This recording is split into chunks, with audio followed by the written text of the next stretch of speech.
New axis of evil, Iran and North Korea axis is Donald Trump's biggest threat.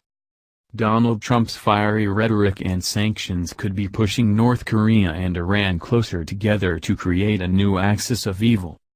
The two nations have a long military history, and making enemies of both North Korea and Iran could actually push them together, experts have warned.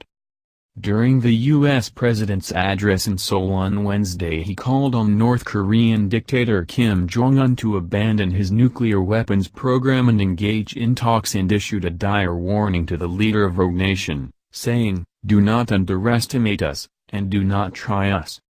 In the Middle East, Mr. Trump wants to walk away from the Iran nuclear accord, in a bid to stop Iran from being armed with nuclear weapons.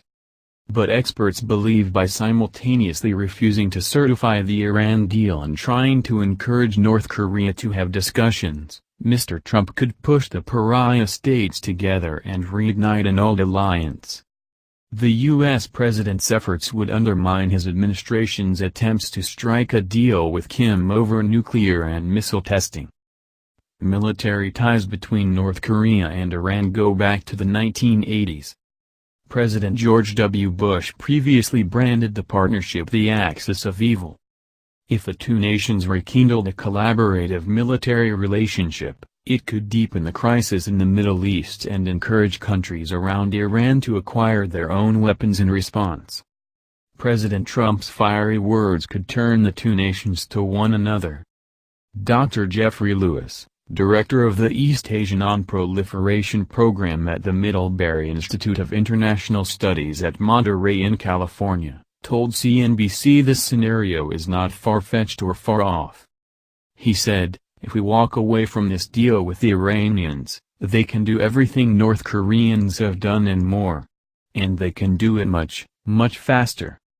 Back in the 80s, Iran was locked in conflict with Iraq, and North Korea supplied Iran with hundreds of Scud ballistic missiles.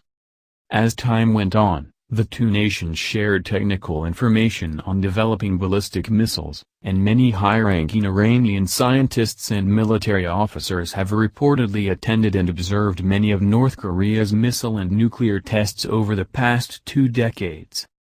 It is unclear what has been shared, but Tom Cairocco, senior fellow and director of the Missile Defense Project at the Center for Strategic and International Studies, said, "I suspect when you see high-ranking Iranian officials at a military parade in Pyongyang, or at missile test exercises, they're not there for the Korean food." North Korea will be watching closely to see how the Trump administration proceeds with the Iran nuclear deal, and watch how the U.S. government could renege on its promises. Dr. Lewis said the North Koreans would be freaking insane to give up their nuclear weapons, as there is zero evidence the U.S. would honor any agreement made with the hermit country.